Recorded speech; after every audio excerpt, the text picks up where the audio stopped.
Assalamualaikum warahmatullahi wabarakatuh. Halo semuanya, jumpa kembali dengan saya, Kang Restu. Apa kabar kalian semua? Semoga kalian selalu sehat, baik, dan tentunya dimudahkan segala urusannya oleh Tuhan Yang Maha Esa. Amin amin ya rabbal alamin.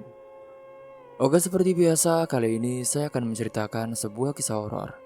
Kali ini, saya akan melanjutkan cerita yang kemarin, yaitu cerita yang berjudul Dibunuh Calon Mertua Sendiri. Dan bagi kalian yang baru bergabung di channel kami, jangan lupa klik tombol subscribe-nya dan juga klik lonceng notifikasinya agar kalian semua tidak ketinggalan cerita-cerita menarik dan terbaru dari channel kami. Oke, terima kasih. Dan langsung saja tanpa berlama-lama lagi. Ini dia ceritanya. Beberapa hari kemudian, Raka memutuskan pulang ke rumah ibunya di kota. Rumah besar dengan pagar besi tinggi, tren yang luas, dan cat tembok yang selalu diganti tiap tahun. Ibunya Bu Erna, perempuan paruh baya yang terkenal lingkungannya sebagai wanita penuh gengsi, duduk anggun di ruang tengah sambil menyerbu teh hangat. Wajahnya putih bersih, kerutan terawat, pakaian selalu serasi, dengan perhiasan kecil di leher dan juga jemarinya. Raka, kamu tuh kan sudah berumur sekarang sih. Berapa umur kamu? 28, Bu. Kenapa sih, Bu? Kamu tuh sudah hampir kepala tiga ya, Raka. Jadi kapan kamu nikah? Ibu ini bukan apa-apa ya. Tapi nanti kalau ibu mati, siapa yang jagain rumah kamu? Siapa yang lanjutin keturunan? Raka hanya tersenyum tipis, ia sudah hafal nada itu. Nada seorang ibu yang menganggap pernikahan adalah pelengkap kehormatan keluarga. Oh iya, ibu juga udah nemuin jodoh buat kamu, Nak. Itu anaknya Bu Retno, teman pengajian ibu yang cantik, kaya yang kerja di bank. Dia juga kan orang kaya, mobilnya 2, tanahnya ada 5 kapling di Semarang. Nanti kamu tinggal nikah saja, langsung aman hidup kamu. Ibu, aku tuh ya Bu, menikah bukan cari yang kaya Bu, aku cari tenang. Cari yang bisa aku percaya, bukan cuma isi rekeningnya saja Bu. Ya tapi kamu kan juga harus mikir nama baik keluarga dong. Masa kamu bawa asal perempuan ke rumah ini sih? Ibu gak mau ya kamu nikah sama orang sembarangan. Apalagi yang gak jelas asal-usulnya. Raka menatap ibunya dengan sabar. Ibu, pokoknya nanti kalau aku sudah ada waktunya, aku bakal bawa calon ke sini. Tapi aku minta sama ibu jangan paksa aku nikah sama orang yang bahkan aku belum kenal ya Bu. Aku gak mau. Oke? Ya sudahlah. Tapi intinya ya, jangan sampai kamu bawa-bawa cewek kamu janda atau perempuan yang gak sepadan sama kamu. Ibu malu kah? Kita ini kan keluarga terpandang. Masa sih kamu sampai suka sama cowok kampungan? Udahlah Bu. Setelah itu, Raka tak menjawabnya lagi. Di benaknya hanya ada satu wajah, yaitu Maryam. Perempuan yang jujur, sederhana, dan tulus. Meski hidup dalam keluarga yang serba kekurangan, ia tahu ibunya tak akan mudah menerima Maryam. Tapi ia juga tahu hatinya sudah mantap.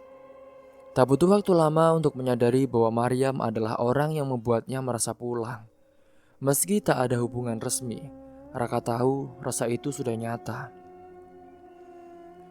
Sementara itu di desa Samong, Maryam kembali menyusuri jalan pasar, membawa keranjang jamunya. Hari itu panas menyengat, peluh membasahi pelipis, dan langkahnya sedikit berat karena banyak dagangan belum laku sejak pagi. Ya Allah, kok hari ini dagangan sepi banget sih? Singkatnya saat melewati depan rumah Pak RW, Maryam melihat dua lelaki berdiri di bawah pohon asam.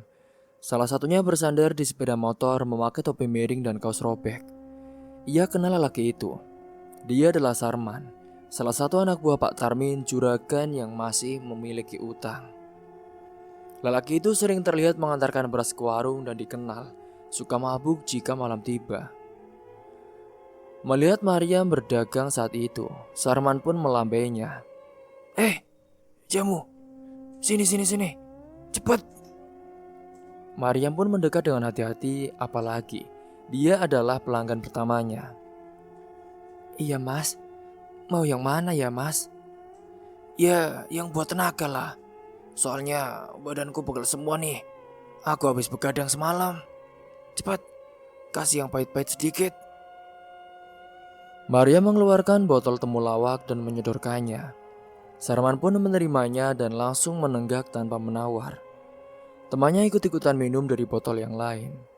Tapi begitu Maria menyebutkan harga, keduanya hanya tertawa. Mas, jadi totalnya 50.000 ya mas semuanya. Apa? Kamu pikir aku mau bayar ya? Gila ya. Tapi mas, ini kan modal saya jualan. Kalau mas gak bayar, saya rugi mas. Rugi? Emangnya rugi buat apa sih? Situ kan janda. Masa masih hitung-hitungan? Sudah untung jamunya saya minum. Sudah ya, jangan banyak bacot. Nanti kamu mau tak lempar keranjangmu. Maria hanya menunduk. Tangan kanannya menggenggam erat sisi keranjang. Ia ingin melawan, ingin membela haknya, tapi tubuhnya gemetar. Dulu pernah sekali ia berteriak saat diperlakukan tidak adil oleh orang seperti ini. Dan yang terjadi adalah malah botol-botol jamunya dilempar ke parit. Jadi ia malah menjadi rugi makin banyak. Daripada semua dagangannya dihancurkan, Maryam pun memilih diam. Iya mas, gak apa-apa diminum aja. Sarman terkekeh lalu meremas botol kosong dan melemparkannya sembarangan ke tanah. Nah, gitu dong. Kayak gini aja sombong. Untung kamu masih cantik, Yam. Kalau enggak, udah gue gibeng lo botol-botolnya.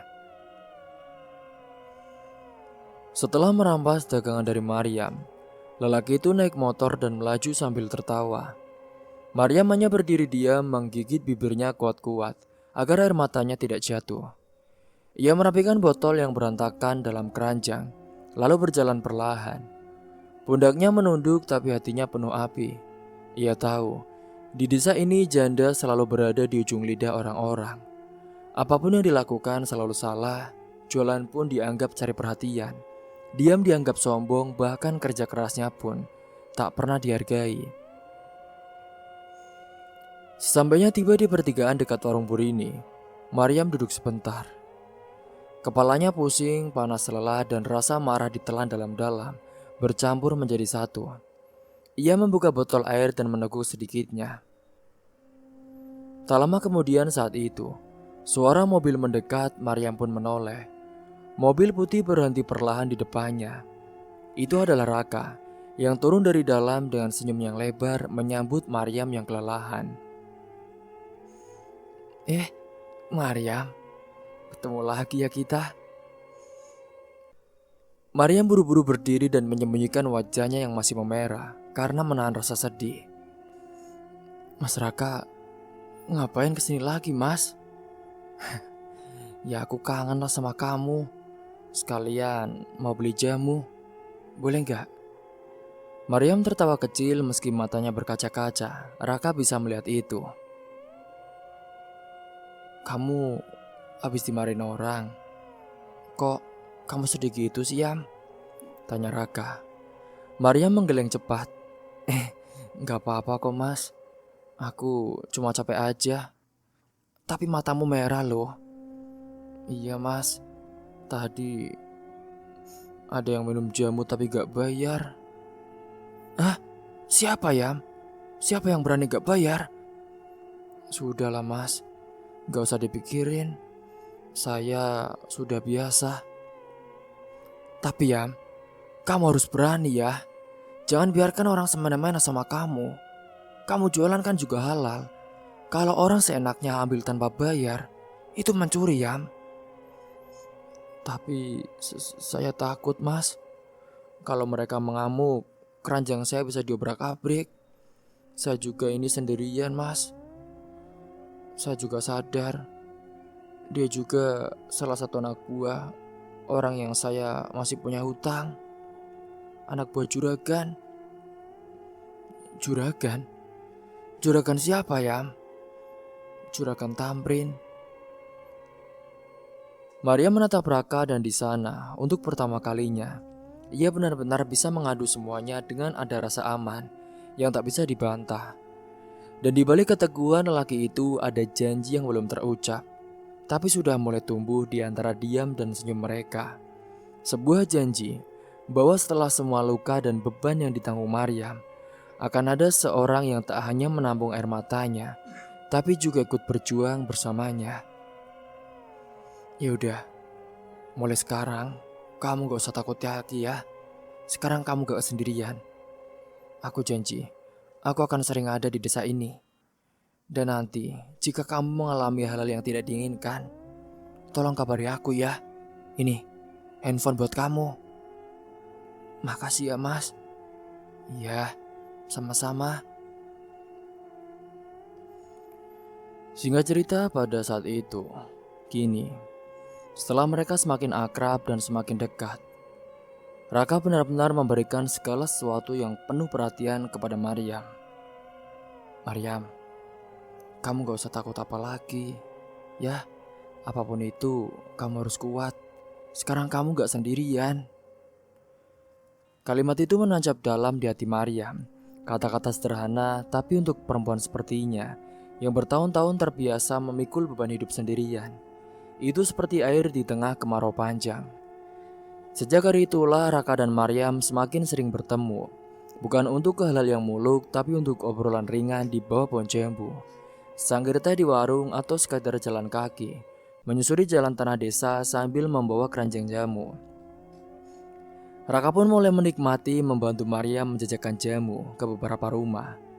Bukan karena kasihan, tapi karena ia benar-benar ingin dekat.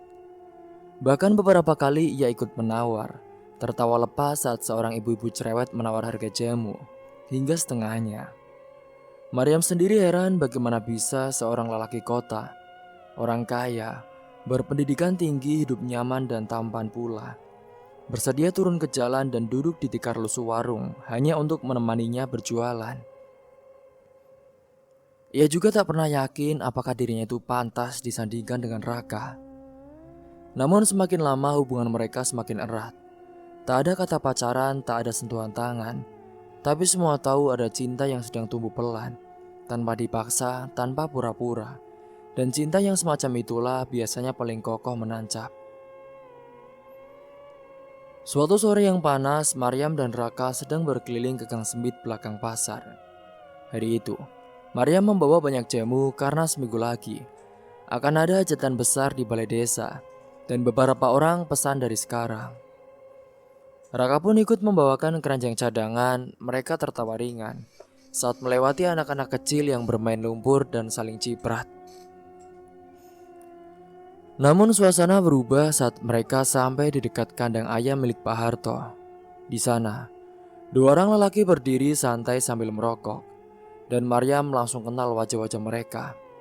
Salah satunya adalah Sarman, orang yang beberapa hari lalu minum jamunya tanpa membayar, dan sering sekali ia melakukannya. Yang satu lagi bernama Darto, ia juga anak buah juragan Tamrin. Mata Sarman langsung melotot saat melihat Maryam dan Raka berjalan. Janda cantik sama pacar barunya nih. Teriaknya sambil tertawa. Maryam menegang, tapi sebelum ia sempat berkata apa-apa, Sarman sudah melangkah. Ia melangkah cepat mendekat dan mencoba menarik keranjang di tangan Raka. Cih, sekarang kamu bawa-bawa bodyguard ya, Yam? Biar gak kutagi jamu kemarin ya. Dasar. Raka yang melihat itu pun segera menahan tangan Sarman. Lepas ya. Kalau kamu gak bisa beli, jangan maksa. Ini dagangan orang. Urusan desa. Kamu jangan campuri urusan orang. Ucap Sarman sembari mendorong dada Raka. Raka tak mundur. Kalau urusannya penindasan, saya ikut campur. Darto yang tadinya hanya mengamati mulai mendekat. Tapi sebelum mereka sempat bertindak, dua pria berbadan besar keluar dari balik tikungan gang. Mereka berpakaian sopan tapi berpostur kekar dan mata tajam yang mengawal Raka. Mau apa kalian, ah? Berani kalian sama bos kami? Lepaskan tangan perempuan itu. Kami sarankan, kalian pergi, kata salah satu pengawal Raka. Sarman dan Darto pun saling pandang, mereka menimbang. Melawan sekarang artinya babak belur. Akhirnya mereka pun mundur dengan wajah merah padam, lalu kabur menyusuri gang sambil meludah ke tanah. Wah, dasar bajingan. Cuh. Raka mendekat ke Maryam yang masih berdiri dengan membeku. Maryam, kamu gak apa-apa kan? Maaf ya, tadi ada sedikit kejadian. Iya, mereka lagi selalu gitu, Mas. Sudah, di sini kan masih ada aku. Aku janji gak akan biarin kamu dilecehkan terus. Ini harus selesai, Maryam. Di sisi lain saat itu, Sarman dan Darto pun langsung melaporkan kejadian itu kepada Pak Tamrin. Mereka melebih-lebihkan cerita, seolah-olah Raka memukuli mereka dan membawa pasukan ke desa untuk mengusik kenyamanan warga. Mendengar berita itu pun darah Pak Tamrin semakin mendidih. Tak hanya karena anak buahnya dikejar, tapi juga karena Maryam kini punya pelindung. Sesuatu yang selama ini tak ia harapkan yang terjadi. Jadi kamu mau main kasar? Oke. Gumam Pak Tamrin di ruang tamunya. Kalau begitu, kita main dengan cara lama. Singgahnya malam itu juga, ia pun memanggil seorang ke rumahnya. Lelaki tua bertubuh kecil, berambut lepek dan berupa yang sangat menyengat. Ia masuk membawa buntalan kain hitam. Dialah Mbah Nurmaji, dukun santet paling disegani dari desa seberang. Konon orang yang disantetnya akan terkapar dalam 3 malam sebelum tubuhnya membusuk tanpa sebab. Bahkan bisa saja tak ditemukan penyakitnya oleh dokter manapun. Orangnya siapa yang mau disantet? Mana? Tanya Mbah Nurmaji sambil membuka gulungan kertas dan juga kemenyan. Ini Mbah, namanya Raka. Ia tinggal di rumah kontrakan dekat bukit. Kerjaannya ngawasi proyek. Tapi sekarang dia jadi hama. Aku minta hancurkan dia, Mbah. Bikin dia ngeluh sakit, atau kalau bisa buat dia mati dengan pelan-pelan. Itu pekerjaan mudah bagiku. Yang penting ininya aja yang banyak. Udah, Mbah. Masalah duit gampang. Dukun itu mengangguk, ia pun mulai mengoleskan darah ayam ke boneka jerami dan membaca mantra-mantra di bawah cahaya lilin merah. Dari wajah Pak Tamrin terlihat jelas ia merasa menang. Namun keesokan harinya, kabar aneh menyebar. Raka terlihat segar bugar masih turun ke lokasi proyek. Bahkan sempat menolong seorang petani yang jatuh dari traktor. 2 malam berikutnya Raka pun masih ikut sholat subuh di musola, membagikan makanan ke anak yatim dan tetap menemani Maryam jualan jamu. Pak Tamrin merasa geram. Ia pun kembali memanggil Mbah Nurmaji. Mbah, ini gimana Mbah? Kok dia belum mati sih Mbah? Dia masih sehat saja. Gak bisa. Saya sudah coba 3 cara. Santet lambung, santet darah sama santet mimpi. Tapi mental semua. Dia kayak diselimuti cahaya kebaikan. Aku gak kuat. Aduh. Apa maksudmu, Mbah? Tapi kan aku udah bayar kamu dengan banyak. Dia orang ahli ibadah. Aura tubuhnya bersih. Ada juga doa yang kuat di sekelilingnya. Santet saya gak bisa nembus. Malah balik ke diri saya sendiri semalam. Aduh. Pak Tamrin terdiam. Baru kali ini ia melihat Mbah Nurmaji berkeringat dingin. Ada dua jenis orang yang gak bisa disantet. Yang pertama, orang gila. Yang kedua, orang yang berserah diri pada Tuhan sepenuh hati. Raka bukan gila, tapi yang satu lagi jelas iya. Pak Tamrin marah saat itu tapi juga ketakutan. Ia sadar permainannya sudah tidak bisa dilanjutkan dengan cara lama. Sementara itu Maryam baru saja tahu dari Raka tentang niat jahat juragan itu. Kenapa gak bilang dari awal sih kalian? Ya, soalnya aku bingung mas. Karena aku gak takut, selama aku gak salah. Intinya Tuhan yang jaga. Dan selama kamu butuh aku gak akan mundur Maryam, ucap Raka. Maryam menatap Raka lama dalam dirinya. Cinta tak lagi sekedar benih, tapi tumbuh jadi pohon kokoh yang perlahan membuatnya merasa ini bukan hanya lelaki, tapi takdir, dan dari sinilah segalanya akan berubah. Itulah yang terus diingat Maryam setiap kali dunia berusaha menjatuhkannya. Tapi malam itu ada satu babak yang akhirnya selesai. Kini ditemani oleh Raka hutangnya, sebeban bertahun-tahun yang sejak kematian Arman terus menempel di pundaknya. Perlahan airnya mulai terangkat. Sementara di tempat lain, tepat di dalam rumah berpenerangan temaram dan dinding penuh jelaga asap dupa, Pak Tamrin marah besar Mbah Nurmaji duduk gemetar di tikar loso. Wajahnya pucat, benda-benda yang tadi disusun rapi untuk ritual satu persatu dilempar ke sudut ruangan. Boneka santai dibakar, benang hitam pun diputus paksa. Dasar tak berguna. Udah bayar mahal-mahal gak ada hasilnya. Maki Pak Tamrin, nafasnya memburu. Saya sudah bilang pak, orang itu dilindungi. Bukan cuma ibadahnya yang kuat, tapi hidupnya bersih. Kalau saya paksakan, bisa-bisa saya yang mati pak, ujar Mbah Nurmaji dengan suara tercekat. Yaudah, pergi kamu. Jangan pernah datang ke rumah saya lagi. Dukun itu pun menyeret langkahnya keluar, meninggalkan aroma dupa yang menyengat bercampur kemarahan yang belum tuntas. Tamrin meremas kertas tagihan di tangannya. Jumlah utang Arman yang selama ini ia jaga agar Maryam tetap bisa ditekan, diperas dan dikendalikan. Tapi semuanya sudah di ambang akhir. Malam itu, Maryam dan Raka berdiri di depan rumah besar bercat oranye milik Pak Tamrin. Di tangan Maryam tergenggam amplop lusuh berisi uang yang dikumpulkan bertahun-tahun. Ada tambahan dari Raka juga, tapi Maryam tetap ingin menyerahkannya dengan tangannya sendiri. Pak Tamrin keluar dengan wajah masam saat itu. Mau apa kalian Malam-malam begini datang ke rumahku. Saya mau bayar lunas pak, hutang almarhum suami saya. Emangnya uang dari mana? Tumben banget kalian bayar. Ini semua hasil kerja saya ya pak.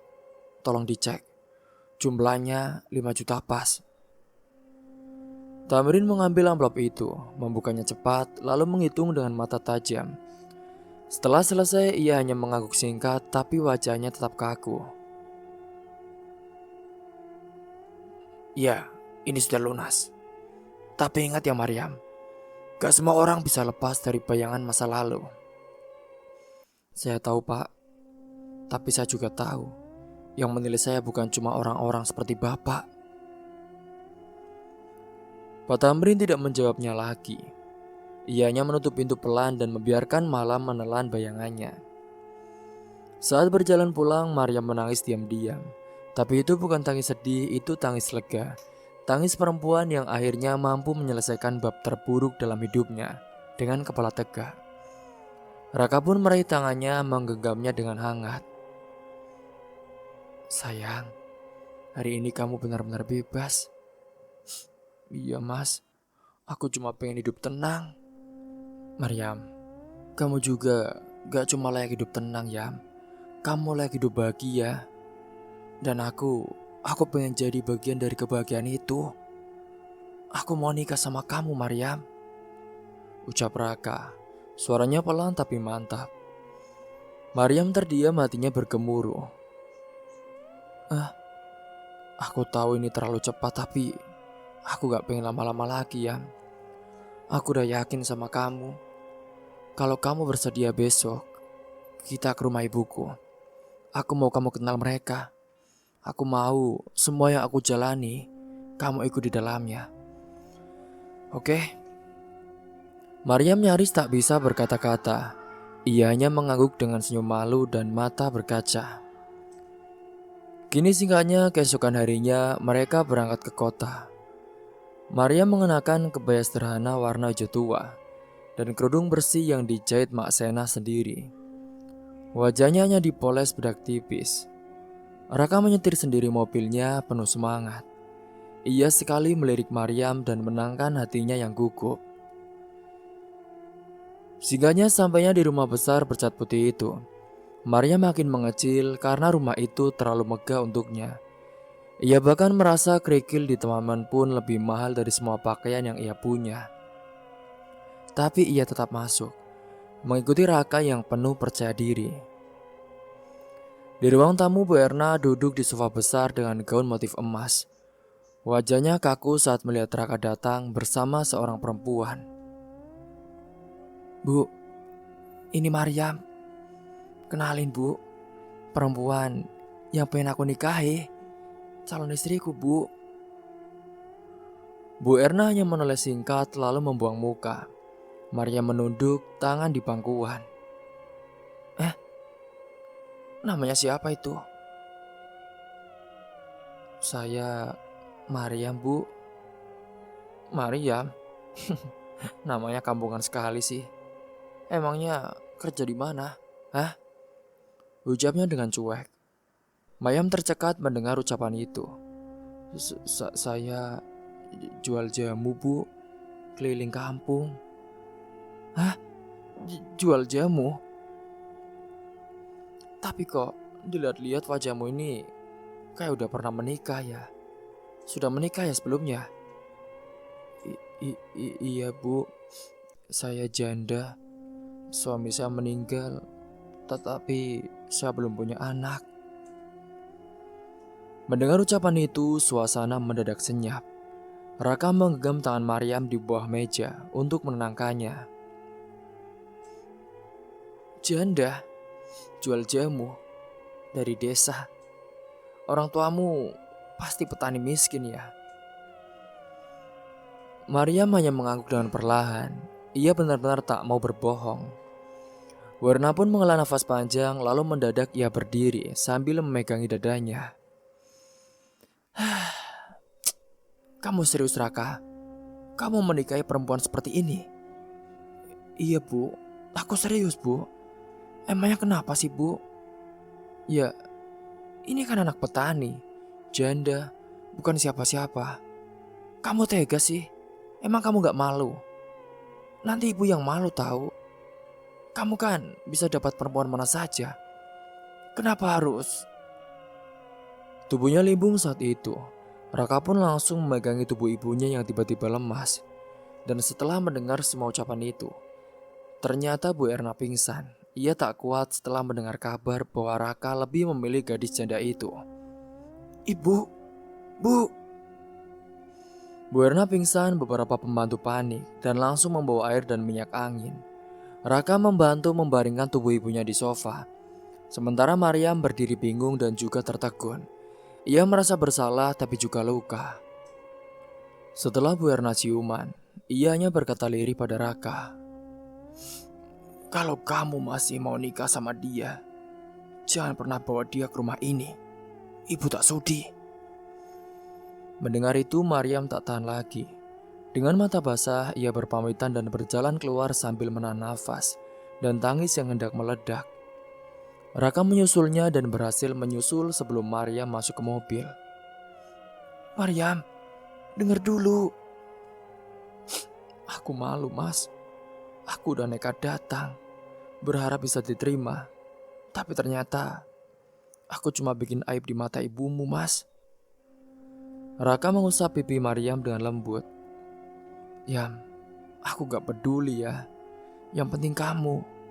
Aku mencintaimu karena kamu apa adanya, Maryam. Kalau ibu belum bisa terima, biar waktu yang bicara. Tapi aku tetap akan nikah sama kamu. Kamu yakin, Mas?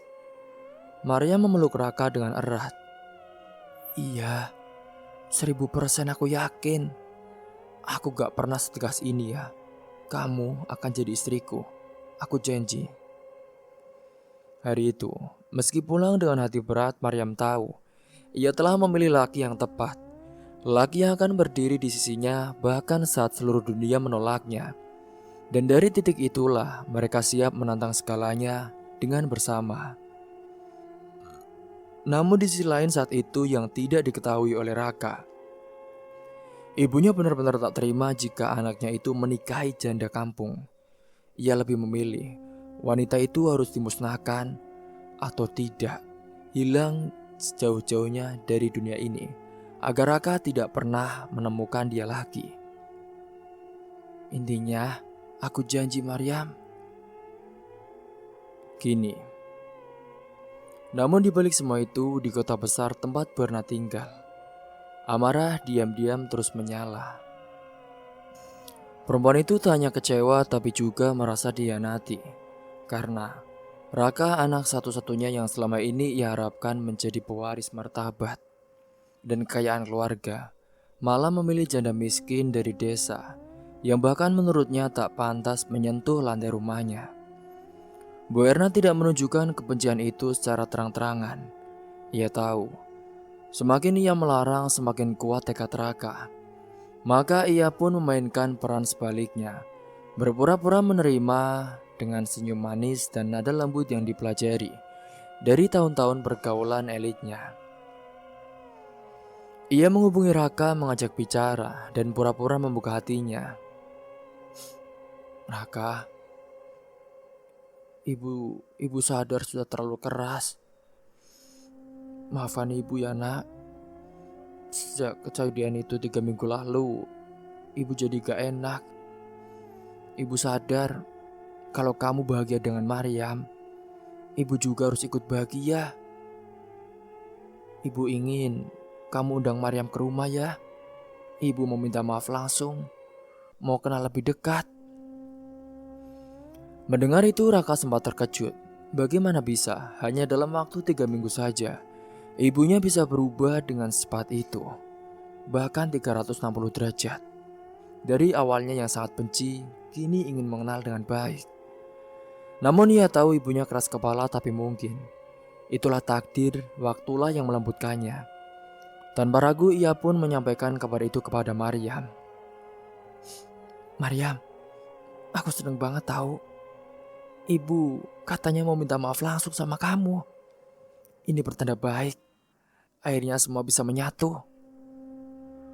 Maryam awalnya ragu tapi melihat wajah Raka yang penuh harap, ia pun luluh. Ia pikir mungkin benar, mungkin Tuhan sedang melunakkan hati Bu Erna menjelang hari besar mereka. Memang seminggu lagi mereka sudah berencana menikah, apapun yang terjadi. Tapi kini dengan ibunya yang mau memberikan minta maaf, Raka berpikir semuanya akan sesuai dengan rencana. Maryam pun dengan senang hati menerima undangan makan malam di rumah Bu Erna. Bu Erna menyambutnya dengan senyum lebar, mengenakan gaun putih gading dan menyodorkan tangan. Maryam tak menduga sambutan itu begitu ramah. Mereka duduk di meja makan, menyantap sup ayam dan nasi timbel, buatan koki langganan keluarga. Ayam, ibu minta maaf ya nak. Waktu itu ibu kaget sekali. Sekarang ibu sadar, kamu perempuan yang baik, yang kuat, bisa nemenin Raka lebih baik dari siapapun. Maryam tersenyum kecil menahan haru. Ia menjawab dengan sopan, berbicara dengan tenang mengucapkan terima kasih atas permintaan itu. Tapi ia tak tahu bahwa sup ayam yang ia makan, yang dikhususkan kepada Maryam, telah ditaburi racun lambat yang tak langsung bereaksi, melainkan bekerja pelan. Saat itu, membuat tubuh lemah dan menekan sistem saraf dalam hitungan jam. Malam itu pun Maryam pulang ke rumah di Desa Samong dengan perasaan campur aduk. Raka mengantar sampai depan pintu, mengecup keningnya singkat, lalu kembali ke kota untuk persiapan pernikahan. Mak Sena menyambut putrinya dan melihat wajahnya sedikit pucat. Tapi Maryam hanya bilang lelah. "Maryam, kamu kelihatan capek banget sih. Wajah kamu pucat banget loh." "Iya mak, kayaknya aku kecapean deh. Aku mau tidur dulu ya mak." Namun di dini hari, tepat pada jam 12 malam lebih setengah jam, tubuh Maria mulai gemetar. Ia muntah hebat, perutnya kram dan tubuhnya kejang-kejang. Mas Sena panik dan memanggil tangga untuk membantu membawa Maryam ke puskesmas. Saat itu, Raka pun segera ditelepon dan datang dalam waktu kurang dari 2 jam. Di rumah sakit kecil itu, dokter memberikan cairan infus dan juga oksigen. Tapi tak satu pun yang bisa memastikan apa penyebabnya. Saat tes laboratorium tidak tersedia, Raka hanya bisa duduk di samping ranjang Maryam, menggenggam tangannya yang sudah dingin. "Maryam, kamu kenapa?" "Ya Allah, maaf ya Maryam. Aku gak tahu kenapa bisa begini." "Kenapa ya Allah? Apa karena makanan di kampung ya? Tidak bersih." Maryam tidak sanggup menjawab, matanya hanya berkedip pelan. Tubuhnya lemah. Selama 2 hari berikutnya kondisi Maryam naik turun. Raka menjaga siang malam, Bu Erna pun sama sekali tidak datang. Ia hanya mengirim pesan basa-basi seolah menanyakan kabar, sambil berharap Maryam benar-benar pergi. Hingga akhirnya pada malam itu, kurang dari seminggu sebelum pernikahan, malam yang seharusnya menjadi malam penuh harapan berubah jadi malam kematian. Tepat malam ketika mereka harusnya menyebar undangan pernikahan. Ketika Raka keluar sebentar untuk membeli makanan, dan Mak Sena pulang sejenak ke rumah untuk mandi dan mengambil pakaian, rumah sakit itu hampir kosong. Ternyata Bu Erna datang diam-diam. Ia mengenakan mantel panjang dan kerudung besar menutupi wajahnya. Ia menyusup ke ruang Maryam saat semua suster di ruang lain. Maryam setengah sadar, tak mampu berbicara. Matanya terbuka setengah, nafasnya pelan. Bu Erna mendekat saat itu. Kamu mungkin gak tahu ya, tapi kamu perempuan yang salah datang ke kehidupan aku. Kamu tidak akan merusak garis darah keluarga kami. Aku tidak sudi." Ketika saat itu, kondisi Maryam yang sedang sekarat-sekaratnya, Bu Erna mendekat dan ia meraih selang oksigen dan perlahan mencabutnya dari mesin, lalu menyelipkannya ke balik selimut agar tak terlihat. Maryam pun mulai sesak nafas, tubuhnya bergetar pelan, nafasnya memendek. "Tidurlah dengan tenang ya. Raka akan baik-baik saja. Aku akan kembalikan dia ke tempat yang layak." Dengan cepat saat itu Bu Erna meninggalkan ruangan. Tak lama kemudian, alarm monitor jantung pun berbunyi. Suster berlari masuk namun sudah terlambat. Maryam yang telah kehabisan nafas, ia meninggal dunia dalam sunyi, tanpa satupun orang yang ia cintai di sisinya. Dokter menyimpulkan kematian akibat gagal nafas mendadak. Mereka tidak curiga. Mereka pikir itu murni karena penyakit yang tak terdeteksi. Ketika Raka tiba dan mendapati Maryam sudah terbujur kaku, ia pun langsung menangis. Mak Sena jatuh pingsan di lantai, para tetangga menangis, dan seluruh desa Samong terdiam dalam duka. Raka memeluk jenazah Maryam sepanjang malam itu. Ia tak percaya, perempuan yang ia cintai, yang ingin ia nikahi seminggu lagi, kini pergi begitu saja dalam benaknya. Ia menyalahkan diri sendiri. Mungkin karena ia terlalu cepat membawa Maryam ke kota. Mungkin karena makanan atau kelelahan.